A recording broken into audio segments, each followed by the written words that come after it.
Okay, today's video is entitled Surveillance Pricing. Are you paying more than anyone else? And we're going to have a look at how companies use your data to secretly set personalized prices. Sounds pretty scary? Well, I think it is, really. Have you ever wondered why prices online sometimes don't feel quite right? Often the same product costs different amounts depending on who's looking.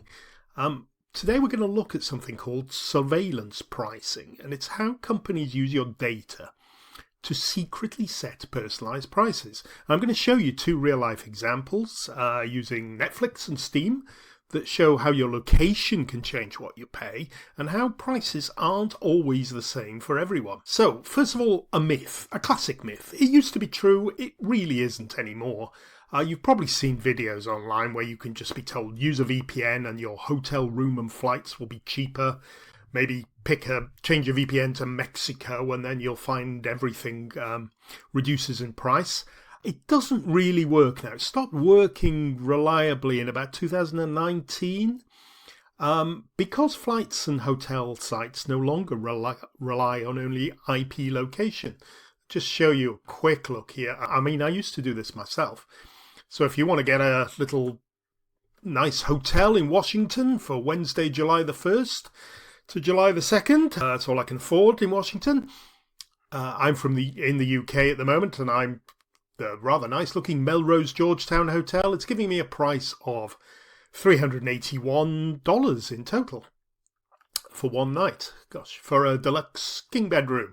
Okay, now if I go and start my VPN, let's go and use my NordVPN extension.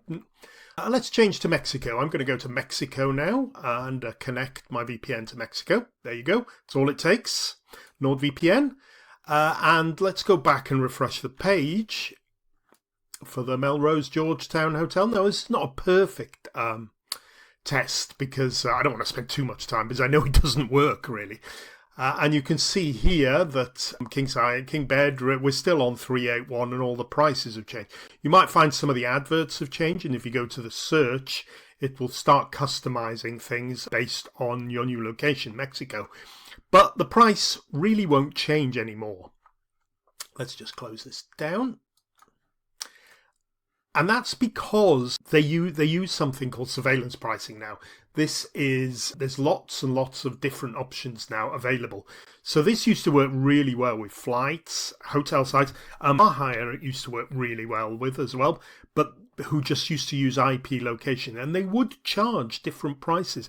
Now I have seen some studies as well that in America they charge different prices still if you use a San Francisco IP address. Now, I've tried this on a few hotel sites and I didn't see any evidence of this, but people say it does work. So if anybody thinks, because apparently people in San Francisco are wealthier than everybody else.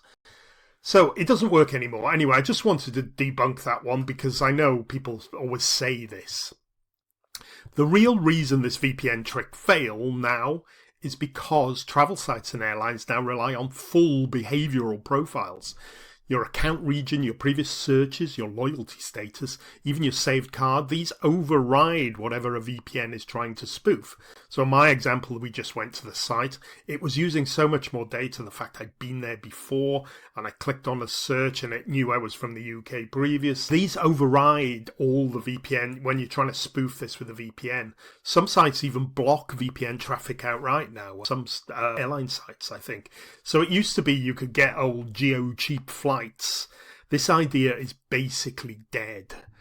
There's so much information now that sites can use. But there's still some examples of where geo-pricing still exists. It's just not on airlines or hotels or stuff like that. But digital service software, subscription game stores still vary prices massively based simply on your location. So this we can show you here how this would work. Let me show you a couple of examples. So let's take Netflix. Okay, so we'll compare Netflix sign up page from the UK and look at what it costs in a different location. Let's have a look here. Let me go. I did have a Netflix. Okay, so Netflix. I've just cancelled my Netflix subscription because it got a bit boring. And you can see here that the basic membership, this is like the cut down basic membership in Netflix, the one that's got adverts, costs about £6, $5.99 in the UK. So that's the lowest tier one. The one most people get, I think, is about £14 now. Okay, so what happens if we change our IP address to India, for example?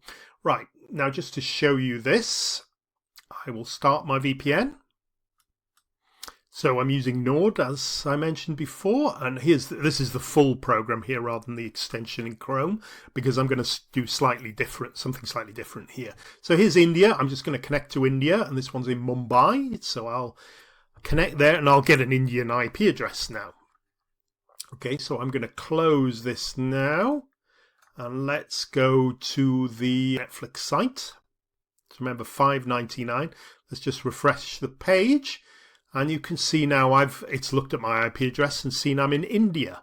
So it's giving me a price for the very basic bottom membership of 149 rupees. Now, you probably, like me, don't know what 149 rupees is. So remember, $5.99 was what we paid for the basic tier in Netflix. Now, for exactly the same tier, is £1.23, which is about 20% of the price. And all the others go up and down in relation. So you're basically paying 20% of the price of a UK person. And it works out very similar in comparison to the US as well. So we can see how cheap that is, and really you get the same exact service, the same catalogue structure. You will get slightly different films in Netflix, but most of it will be the same.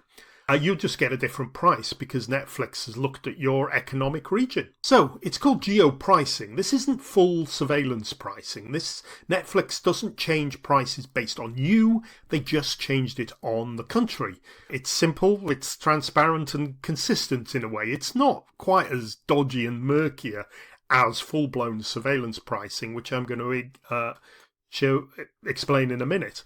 Let's first have another quick example of geo-pricing. Steam is a good one here. What we'll do is look at the price of a game in Steam in the UK, and we'll switch over to India after. So let's have a quick look at Steam. Here we go, and Battlefield 6 here.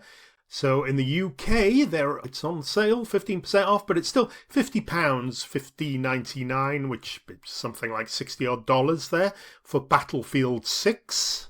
And now I'm going to just start my VPN again, and we'll switch it back to India.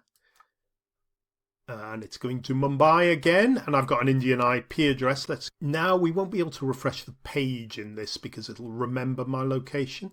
So what I'm going to do is start Chrome an incognito window. So if you click the little dots in the top right-hand kind of Chrome, you get something called an incognito window that doesn't store cookies or anything like that. So I'm just going to use that to show you Battlefield 6 come up. Otherwise, it'll remember I'm in the UK and it won't believe me. But using this mode, it'll fool it. So I'm just going to there. And now it's loading up my Indian version of Steam. And we should get a different price. And as you can see there, we get 3,399 rupees. So let's just close that down and go to our converter. So 3,399 Indian rupees, and it's 28 pounds. So basically 50% of the price, not quite, but a little bit above. So it's half price. Exactly the same game that I can download and play on my computer is half price if I come from India. So that's quite an obvious example of how geo-pricing, the simple geo-pricing, does work. It's a huge price difference. It's because Steam adjusts prices to local income levels and inflation. Pure regional pricing, that's all it is. So imagine a system like Steam, but instead of targeting your region, it actually targets you, your device, your past spending, your browsing habits, your income level. That's the step from geo-pricing into surveillance pricing, and this is what happens most of the time. They're using much more than basic demographics. They're using browsing and device metadata, behavioural signals, real-time or inferred willingness to pay, all sorts of stuff. Let's just have a little look at it now. It's not location. They will look at things like device type. Whether you're on a Mac or Windows, there's evidence to say that the operating system you use, you could get a different price depending on different retailers. Shopping behaviour, do you always buy full price items? It uses dozens of signals. Do you always, have you searched for the same product 3 times? The site will remember that and know that you're really keen, and you're unlikely to get the price lowered if you keep going back and looking at the same item. I know I do it, and I'm sure lots of people do, waiting for it to come down in price, but it's less likely to do because of surveillance pricing. Do you live in a wealthy postcode? Did you hover over the buy now button for 10 seconds? All of these can lead into a personalised price, even battery power. It's invisible on purpose. Unlike Steam, where you can compare regions, surveillance pricing is designed to be invisible. You don't see what the next person pays. There's no checkout comparison. Everything happens algorithmically, quietly in the background. It's why it's so difficult to do comparisons and catch these people out, because it's hard to recreate the prices for different people. It's very, very individual. So where does this already happen? We've seen lots of this happening in the real world. Pretty sure Amazon has fluctuating prices per user and per region. Lots of people have demonstrated this. Uber have got something called surge pricing, where they price different the rides at different times. But they were also accused in Belgium. They've denied that, but somebody has admitted it from Uber, I think. But basically, they charge people more if their phone battery is low. Basically, you're more desperate because your battery's running out, and they'll charge you more, which is kind of ruthless, I think, really. Grocery loyalty apps target discounts based on spending patterns. Retailers test different prices on different customers simultaneously. You don't know which one you are. It's like A/B testing. You don't know if you're the A or the B, but you're probably getting a different price to see what your reaction is. There were studies that showed that Target, a big US retailer, actually changed the price depending on the distance you were from their store. So if you browse in the store on the mobile app, you'd get a higher price because you're there, you're in front of it, you're going to buy it, so they're not going to give you the biggest discounts. Is it true or not? There's a lot of evidence about it. The core privacy issue here is simple. If a company believes you're wealthy, impatient, or desperate, you'll probably end up paying more. And that's kind of a powerful and very, very unregulated behaviour for retailers to do. There is growing scrutiny globally for this. I think most countries and governments are aware of this. The FTC has commissioned a surveillance pricing study in the US. They think it causes major consumer harm. In the EU, they're looking at this algorithmic pricing, and in the UK as well. The EU are looking under the Digital Market Act powers, which is supposed to equalise and get rid of this sort of abuse. In UK, the CMA, which is a competition and markets authority, is pushing for transparency around all these hidden data-driven pricing models.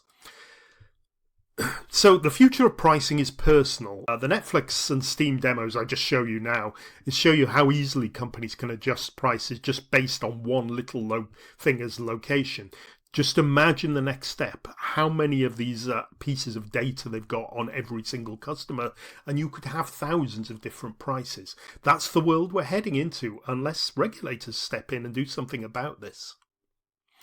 Have you ever noticed different prices? Well, let me know your experience. Tell me in the comments any stories you've got. And the problem with this sort of stuff is it's quite hard to replicate. So if you've noticed strange price differences online, tell me in the comments. I want to hear your stories. Like and subscribe as well for more deep dives into tech, privacy and digital rights. Thank you very much for watching, and bye for now.